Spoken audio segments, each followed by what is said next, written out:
Hello,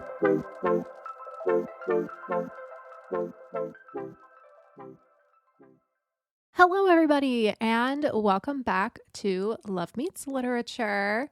I am your host, Rachel, and you can find me on Instagram at Paperbacks and Sketchbooks. And I am your other host, Joe, and you can find us at Love Meets Literature. Please do give us a follow. It will help us immensely.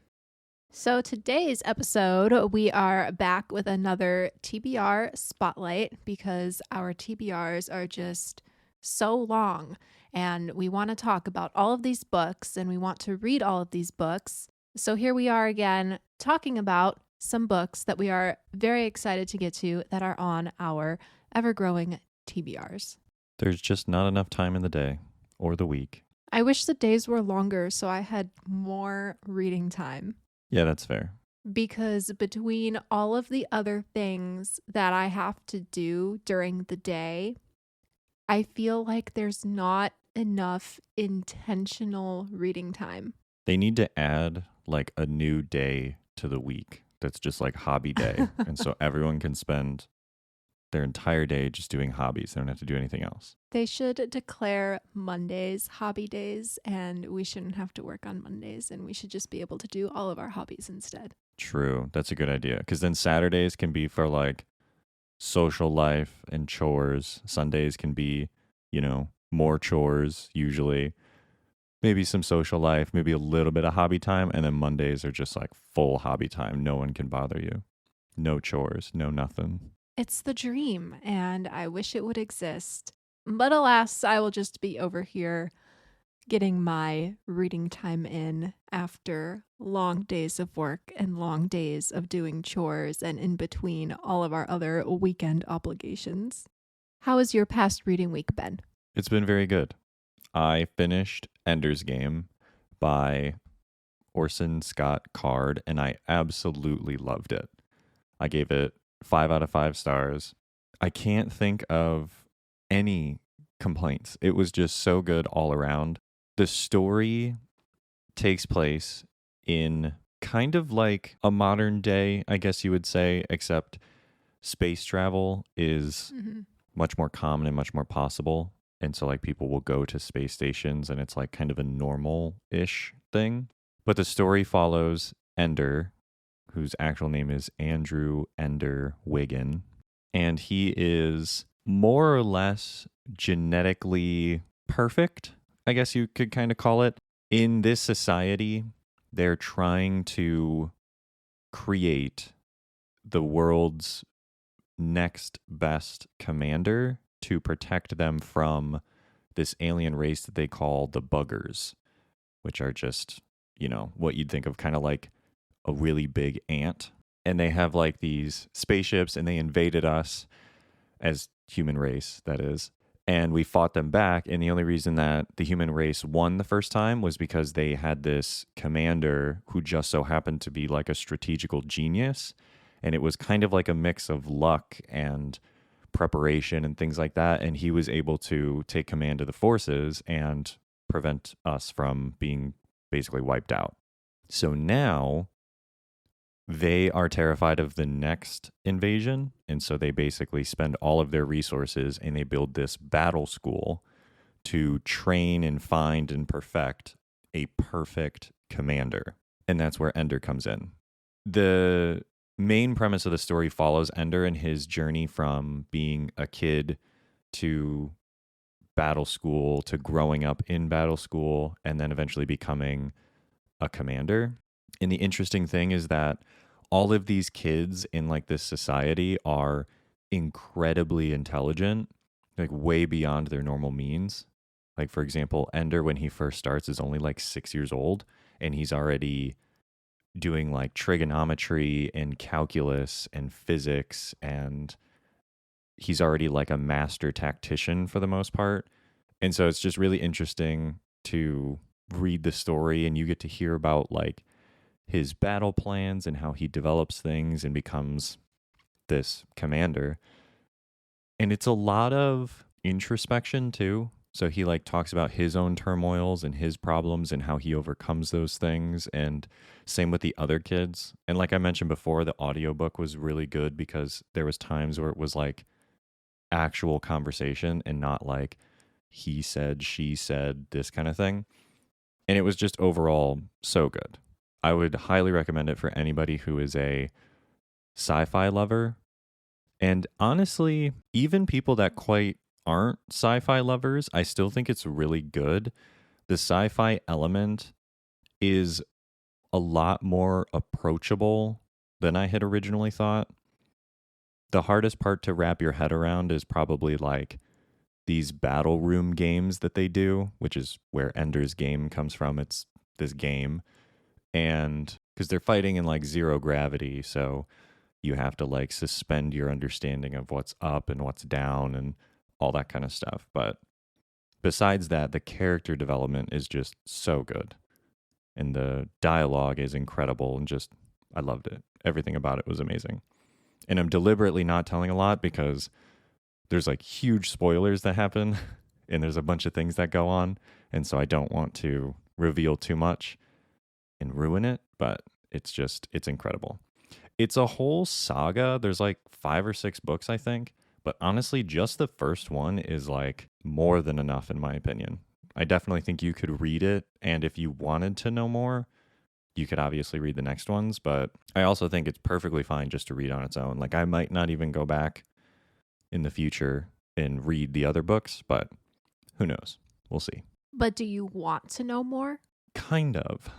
Because where it ended off, it definitely left room for more, but it also ended at such like a nice capstone that it left you with some questions, but they're not huge, and it left you kind of wanting more. So I guess I see the appeal of the next books and everything, and you could definitely do a ton with it because he was fairly young by the end of the first book. Personally, I think somebody, if somebody read this, they could definitely stop at the first book and not feel pressured to read the whole saga. But isn't there like at least a little part of you that like really, really wants to know what happens next? I mean, I'm definitely curious. Like, because again, I don't want to spoil too much because they're like huge spoilers that happen towards the end of the book. But, or I should say, huge plot points that happen towards the end of the book. But there's definitely parts when you get to the end and things happen and you kind of go, well, I wonder what the story would be from here. I wonder how this would play out. You ask yourself that stuff and you kind of leave it up to your own interpretation. But then again, there is another book. So if you're one of those people that are like, well, I absolutely have to know, then you can jump right into it. And then if you're someone that kind of just like wants to leave the mystery, you could totally do that too. It's everything else in the book is like wrapped up very nicely. It's not one of those things where it's like, oh, well, if I don't read the next book, I'm not going to know like the remaining stories or anything like that. It's everything is wrapped up while leaving like a perfectly little hook, if you will, into the rest of the series, which I think was great writing on the author's part.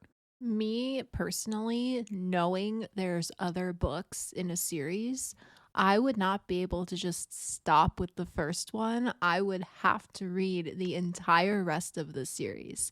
Well, depending on how I liked the first book. Like if I hated the first book, I would not move on with the series.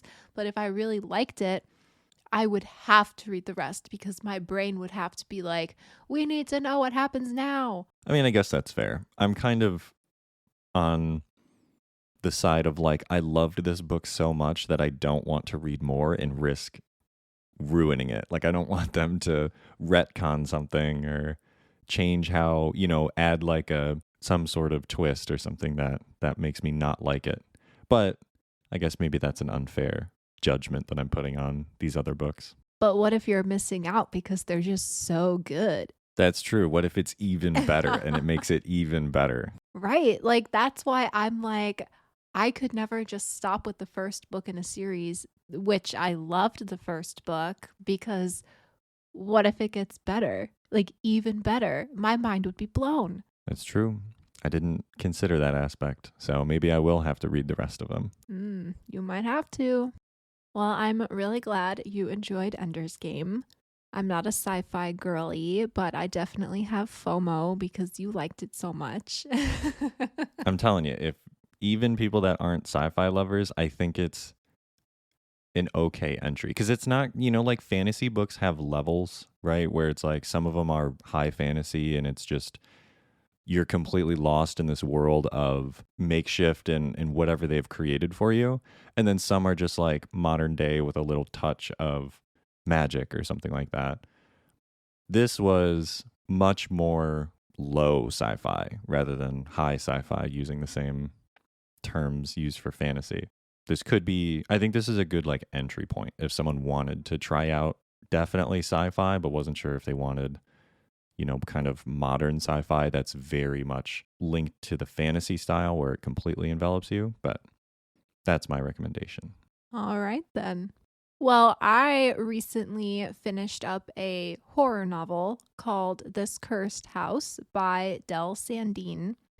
And it was actually very, very good. I was a little skeptical going into it because I had not seen a lot of people on my Instagram or Goodreads or Storygraph feed who have read it. So I didn't know if it was worth picking up, but it sounded interesting enough to me where I was like, okay, I'm just going to do it. I'm going to jump into it and we're going to see how it goes. And it ended up being a 4-star read for me. I really enjoyed it. It followed this girl, Gemma Barker. It is 1962, and she's traveling from Chicago to New Orleans to work at the Duchon household. The Duchons are an odd family. They called her up just like out of nowhere. Gemma has no idea how they got her number, how they found it, how they even knew who she was. But they were like, hey, we want to hire you. You can live here. We'll pay you $300 a week, which is a lot of money in 1962 for just help at the house. And Gemma is also a Black woman. So when she heard $300 a week, she didn't really ask any questions. She was just like, okay, I'm going to go because it's a lot of money. So she gets there and like right away, like things are strange. She's sitting at this cafe talking to this woman, and she's like, yes, I'm going to go work at the Duchon household as a tutor. And the woman is like, maybe you want to go back to where you came from. And Gemma's like, what? What do you mean? Why would I want to go back where I came from when they're offering me all this money? So she goes to the house, and even the guy who takes her to the house is like, are you sure you want to go there? And she's like, I guess, like, I don't know now. She's like second guessing herself. But again, $300 a week, pretty nice salary back in 1962. So she goes there and she quickly discovers why everybody was warning her against working for the Duchon household. And Gemma just assumed that she was going to be a tutor because she didn't ask questions of what her duties would be. But when she gets there, the woman of the house tells her that she is there to break a curse. And Gemma's like, why on earth do you think I would be able to break a curse? But the thing about Gemma is that she can see ghosts and spirits, and she can talk to ghosts and spirits, but she doesn't know that she can talk to them just yet. So it's all very eerie and ominous. And honestly, this story was so chilling at times. Like I would be sitting there reading it and I'm like, this is actually kind of scary. Like it's actually like probably one of the first true horror novels that I have read because it just gave me that like eerie, haunting feeling the entire time I was reading it. And the whole concept of this household being cursed in the way where everybody dies, well, not everybody, somebody dies every 7 years and they cannot leave their house. They are bound to their house. They have not left their house in nearly 30 years. And it turns out, I'm not going to say like this whole spoilery thing, but it turns out Gemma actually does have some connection to the family. And that's why they were able to track her down and bring her to the house because they think she can break the curse. That does sound very eerie and creepy.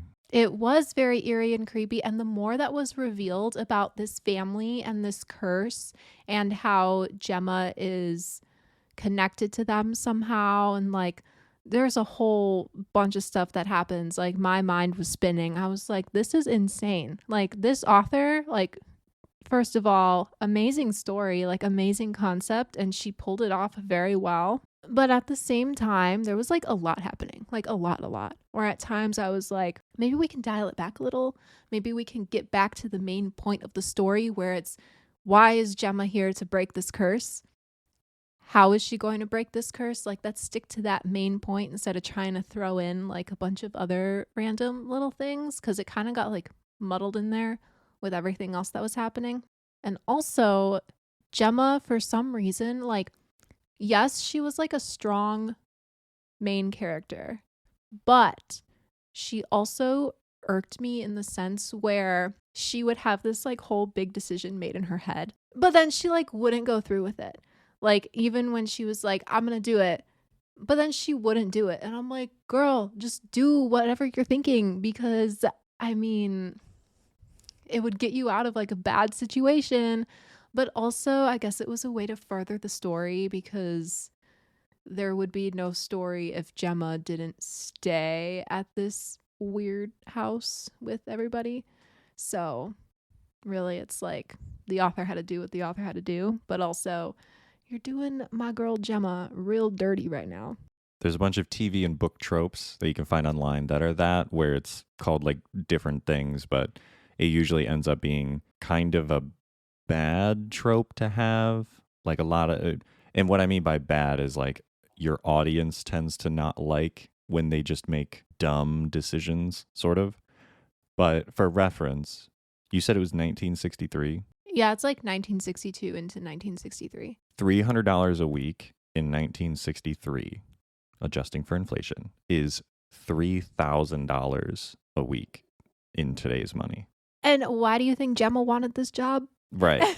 Like, yeah, I don't blame her now. Because before, I'm like, if people were warning me not to go, I would be like, yeah, maybe I won't go. But, and for further reference, that's roughly $75 an hour, again, in today's money. So she's being paid all of this money to break a curse. And this family's like so strange. Like, if I were Gemma, I would have been out of there. I would have been like, this is not worth $300 a week, because they were actually they were kind of mean to her. And the things that some of the family members were doing was very disgusting. Like, there was like some incestuous things happening in this family, and Gross. yeah, it was not the vibe, and it was really weird. But again, it was a horror novel called This Cursed House, so I guess intentional. yeah, but overall it was pretty good. If you enjoy horror, you would probably enjoy this book. I thought it was pretty solid. It was a 4-star read, so I still really liked it. I will say it got a lot better in the second half of the book. The first half was kind of slow and kind of a lot of me thinking why Gemma wouldn't just go back to Chicago. And also, I wish we got more elaboration on some of Gemma's backstory, because some things were kind of just like said, and I was kind of like, wait, what? So it would have been better, I think, if we got to know a little bit more about her. But overall, still very good. This book will give you the creeps. It's very haunting, very chilling, perfect horror novel to close out the fall season. So again, that was This Cursed House by Del Sandine. Now, that kind of brings me to a question I wanted to ask you. When we have characters in books that are making illogical decisions, does it hurt your rating of the book, or does it depend on the situation that the character is in? Do you want to like shake the character and be like, hey, don't be stupid? Or do you think it's amusing when the character is making bad decisions? Personally, it almost always hurts the rating. The exceptions are when the character is making the decision because they truly think that it's the correct one, instead of the story forcing them to do the incorrect one. It's usually not done well is the problem.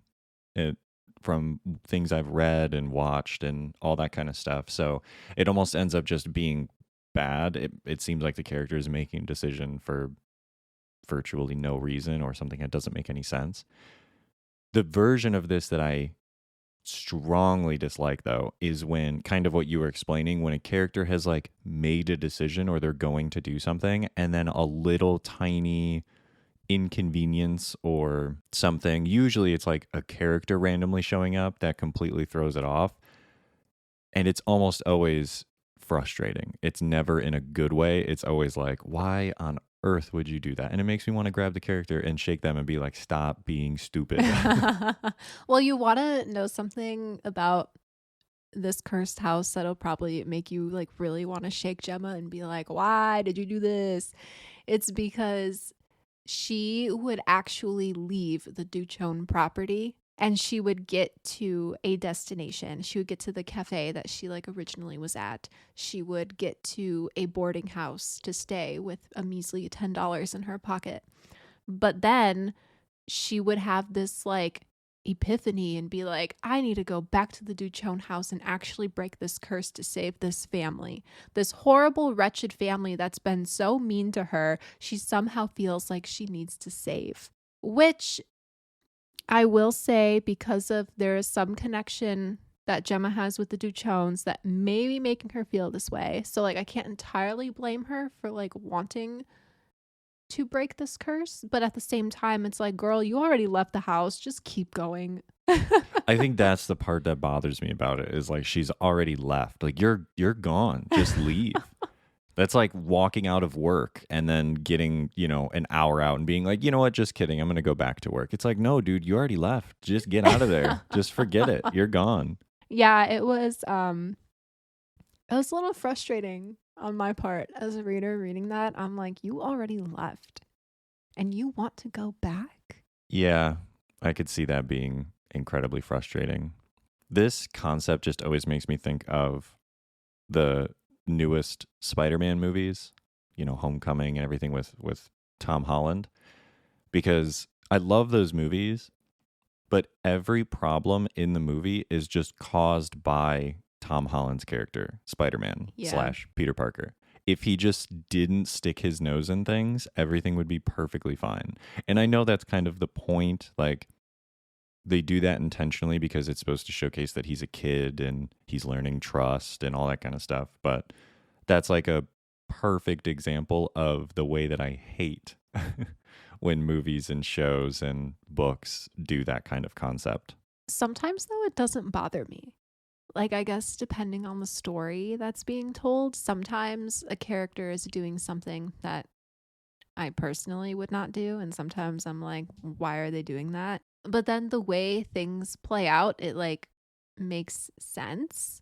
So sometimes when a character is making these illogical decisions, I'm like, okay, fine, I can forgive you because whatever happened next was actually like pretty good. I see what you're saying. And the more that I think about it, the first Law trilogy that I read, there's times that I remember things like that happening where I would be like, just go in, I don't know, like tell her how you feel or tell him the situation or something like that just to clear the air. And then they wouldn't, and they would do something ridiculous and idiotic. But then it ends up making sense later. Like it fits with maybe their character too. I will never forgive a character for miscommunication though. Like if you are willingly like holding information back from somebody, Oh, yeah. Yeah, I agree with that. I'm like, no, because I mean, yes, it's furthering the plot, but also it's dumb and you should just communicate. Yeah, I never have liked that. The only times I think it's done well is when it's miscommunication, but it's not the romance context. It's like sabotage context. Like I'm trying to get one over, like think, political style. I'm lying to you. I'm Yeah. miscommunicating. I'm doing that intentionally.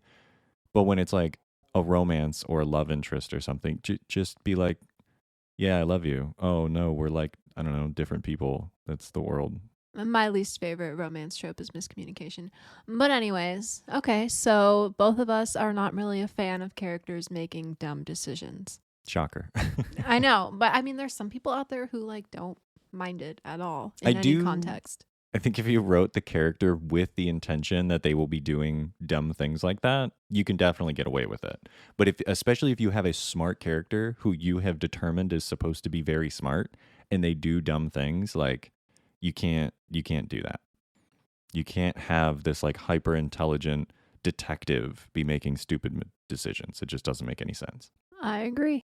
Well, our episode today is a TBR spotlight, and I personally have chosen all arcs from my NetGalley shelf to display for my TBR spotlight. An ARC, Advanced Reader Copy, NetGalley, a website where you can request advanced reader copies of books before they're published, and they actually have a wide variety of titles and publishers and stuff.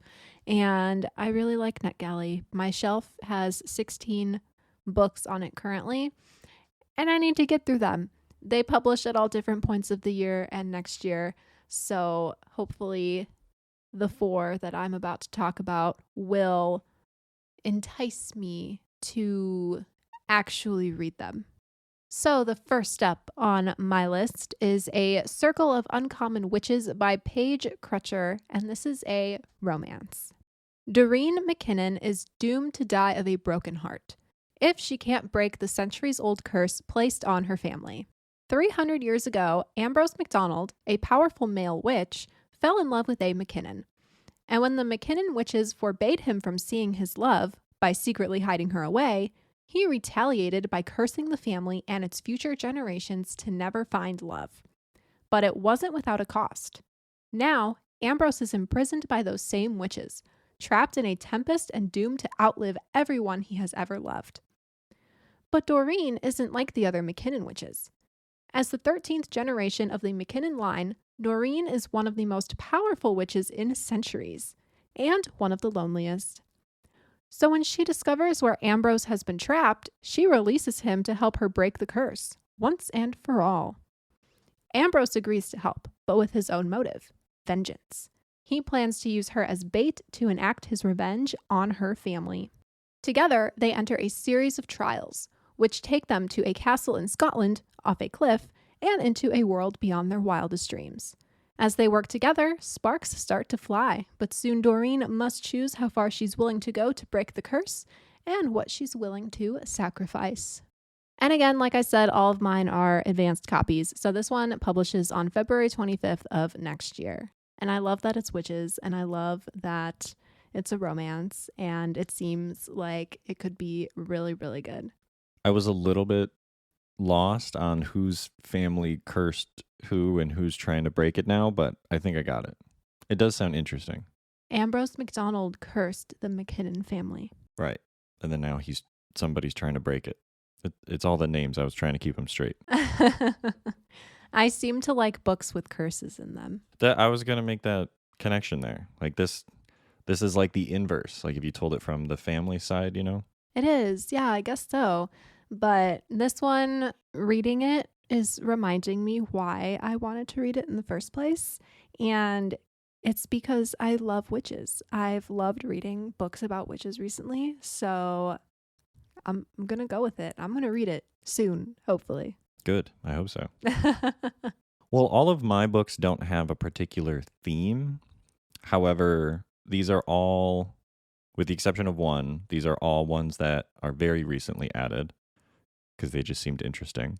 One of them has been there for a while, and that's the only one that I would say is like, I'm trying to do the seasonal reading. I mentioned that, so I'll talk about that when I get to it and why it's seasonal for me. But the first one on my list is Project Hail Mary by Andy Weir. Ryland Grace is the sole survivor on a desperate last chance mission, and if he fails, humanity and the earth itself will perish. Except that right now, he doesn't know that. He can't even remember his own name, let alone the nature of his assignment or how to complete it. All he knows is that he's been asleep for a very, very long time, and he's just been awakened to find himself millions of miles from home with nothing but 2 corpses for company. His dead crewmates, his memories fuzzily returning, Rylan realizes that an impossible task now confronts him. Hurtling through space on his tiny ship, it's up to him to puzzle out an impossible scientific mystery and conquer an extinction-level threat to our species. And, with the clock ticking down and the nearest human being light years away, he's got to do it all alone. Or does he? I've seen a lot of really good reviews for this book. I love the concept. I love the fact that he's like alone. And there was some mentions of like The Martian, where it's kind of the same concept. He's all alone. So it's a very introspective story, and it's about kind of dealing with your own turmoils rather than outside influences. So I love that concept. But if there's reviews for it too, this bumped it up a little bit on my list because of that. Yeah, I remember it was floating around Bookstagram a lot last year, and a lot of people really, really loved it. It was probably one of the most hyped books on Bookstagram in 2023. Wow, that makes me even more excited to read it then. Mm-hmm. So hopefully it's good. I mean, I was even almost convinced once to try it out, but it is more sci-fi and I'm not into that really. So you can let me know how it is. All right, will do. Up next from my NetGalley shelf, we have The Sunflower House by Adriana Allegri, and this is a historical fiction. In a sleepy German village, Alina Strauss's life seems idyllic. She works at her uncle's bookshop, makes strudel with her aunt, and spends weekends with her friends and fiancé. But it's 1939. Adolf Hitler is chancellor, and Alina's family hides a terrifying secret. Her birth mother was Jewish. One fateful night after losing everyone she loves, Alina is forced into service as a nurse at a state-run baby factory called Hochland Home. There, she becomes both witness and participant to the horrors of Heinrich Himmler's ruthless eugenics program. And this one is already published. It published on November 12th, so I'm very behind on my arcs.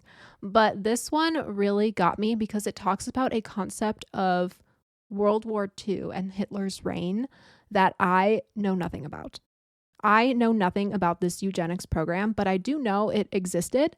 So I'm very curious to see how this historical fiction brings all of those facts to light and can actually teach me something about this part of history. That seems like a very intense read. I can tell you that. It does, which is why I haven't read it yet, because I have to be in the right mindset to want to read something like this. Absolutely. Yeah. So it is sitting on my Kindle. I have downloaded it. So when it does inevitably archive on NetGalley, I will still be able to read it and review it. But it seems like it's going to be very heavy, but also I feel like it's going to be really, really good. So I'm very torn on when I want to read this. Yeah, I could definitely see it being super good. I mean, the premise of it is, like you said, this very interesting point in history with an interesting concept, but yeah, just I could see it being very intense read. Yes. And I do know that the author did a ton of research for it. It did give a little blurb about that on the NetGalley summary. So I'm very intrigued to see how she puts a fictional story in with this really horrible real life event. Yeah, I'm even interested in that one. Next on my list is Good Omens by Neil Gaiman and Terry Pratchett. According to The Nice and Accurate Prophecies by Agnes Nutter, the witch, the world's only completely accurate book of prophecies written in 1655 before she exploded, the world will end on a Saturday. Next Saturday, in fact, just before dinner. So the armies of good and evil are amassing. Atlantis is rising, frogs are falling, temperatures are flaring. Everything appears to be going according to the divine plan. Except a somewhat fussy angel and a fast-living demon, both of whom have lived amongst Earth's mortals since the beginning, have grown rather fond of the lifestyle and are not actually looking forward to the coming rapture. And someone seems to have misplaced the Antichrist. We have very different tastes in books. What drew me in is, for some reason, religious stuff always kind of pulls me in. I don't really know why, but I had read or listened to The Master and the Margarita, which is like this Soviet Union depiction, and there's like religious analogies to Jesus's crucifixion in there. And from my understanding, it was like very witty and very funny and had a lot of humor. From my understanding, this book is like kind of a more modern version. It's not the same story, it's different, but like people who liked that and they wanted a more modern story, this is supposed to fit that bill, at least according to some of the reviews that I saw. So, and I DNF'd that one. I only got about halfway through it. So I'm hoping that this one draws me in more because I really like the premise. I think it's interesting. So I guess we'll see. It does seem interesting, but I'm always skeptical when books have descriptions like that one. I mean, that's fair. I think it is like that style is a specific taste.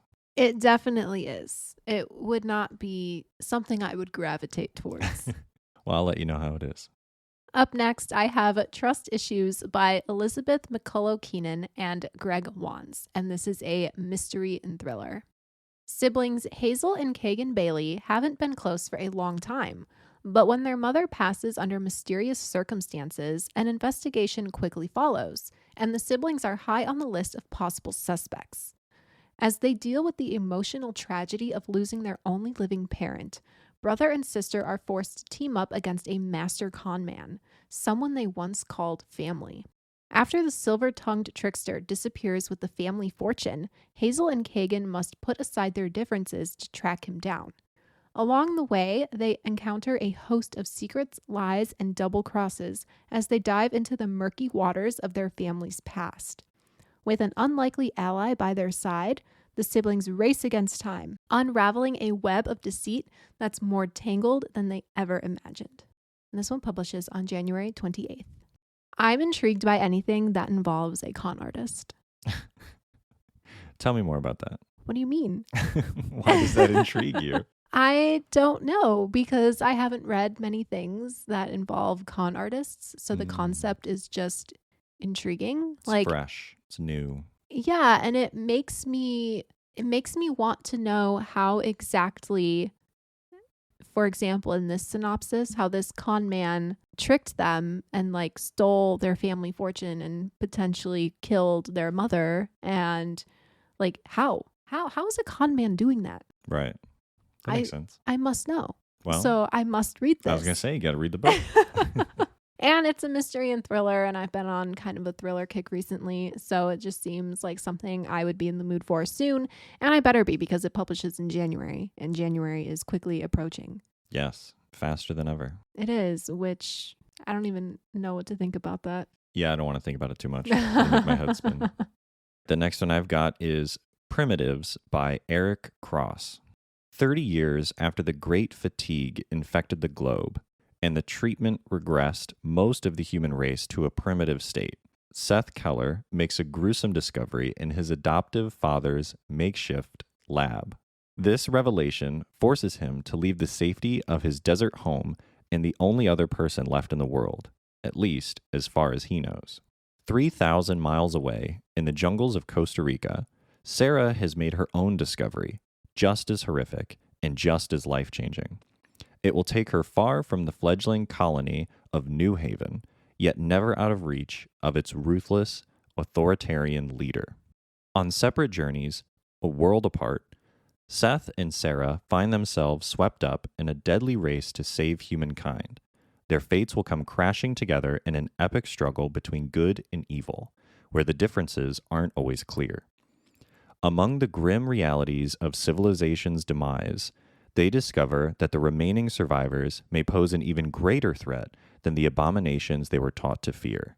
Fighting for their lives, they're confronted with a haunting question. Does humanity deserve to survive?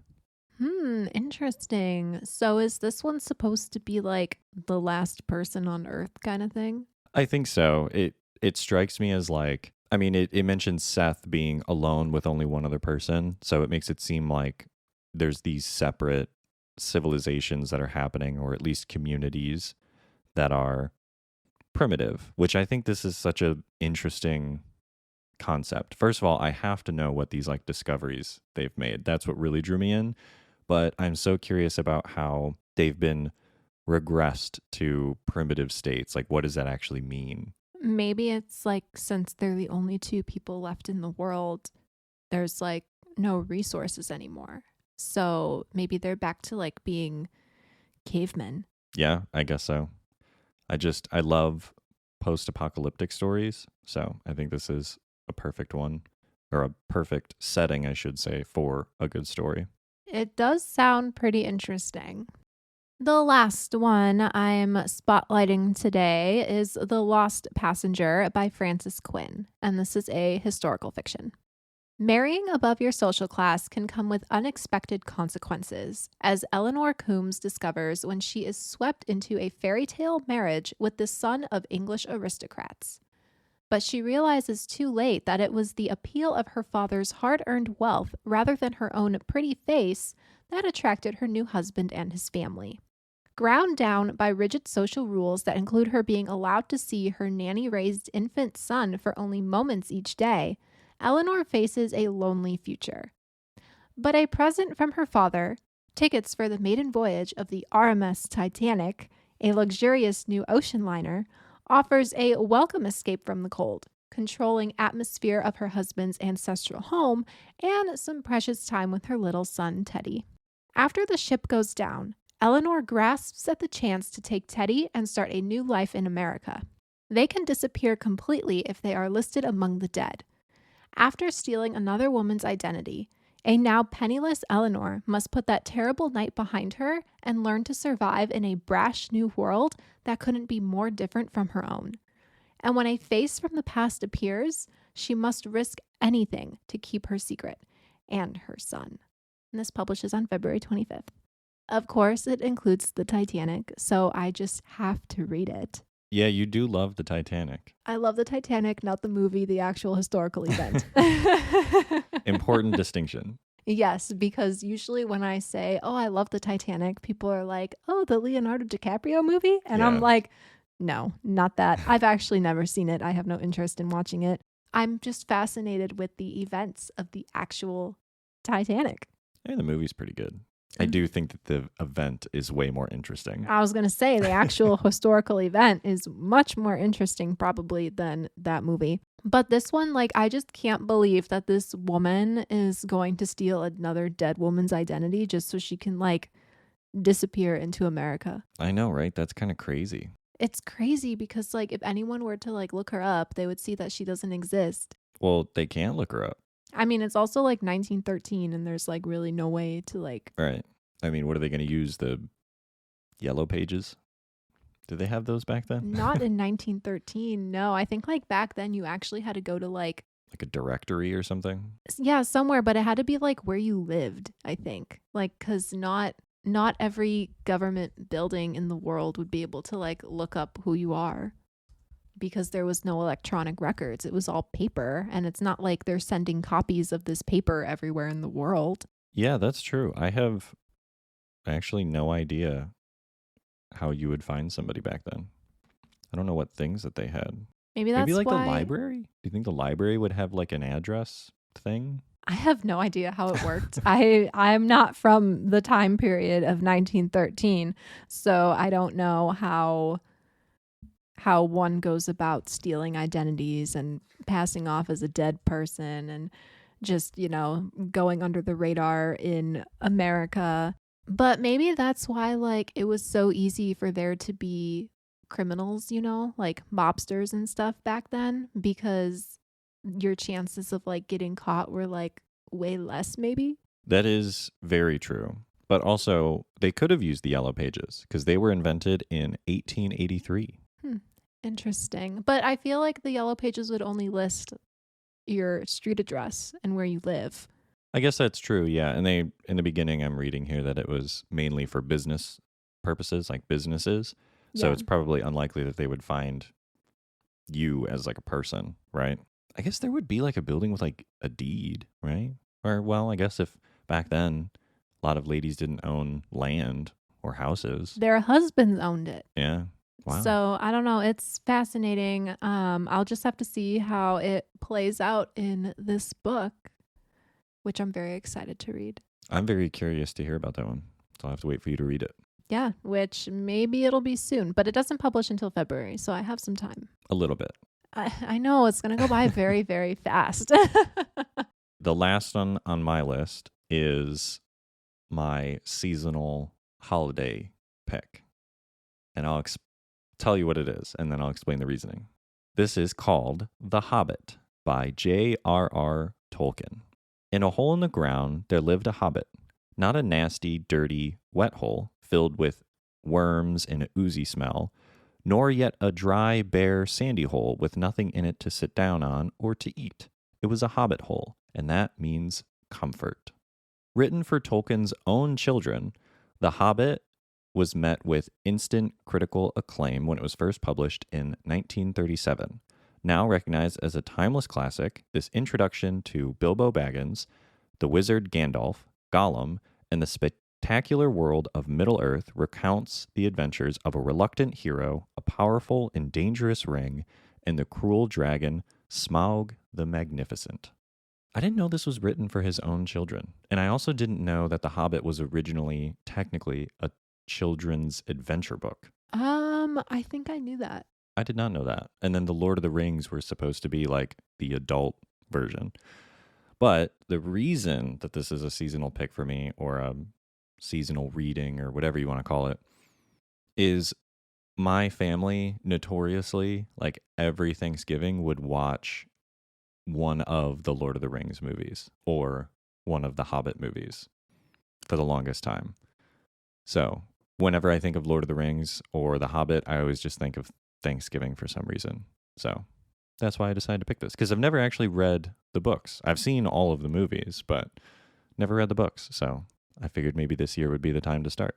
I have never read The Hobbit, The Lord of the Rings, or have seen the movies.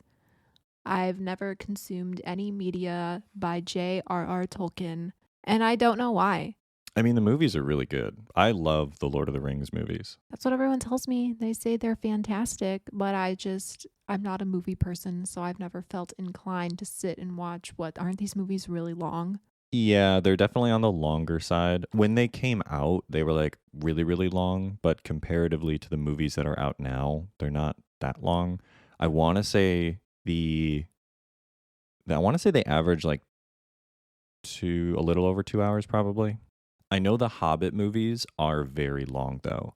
Like the third one, I think it is like the Battle of the Five Armies, and that is like 3+ hours long.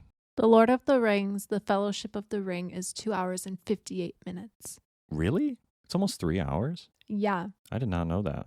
That's the first one as well. And I can't do that. You can't do a 3-hour movie? I can't do a 3-hour movie unless there's an intermission. You know, I will say we've been watching trash TV, as I like to call it, also known as 90 Day Fiancé.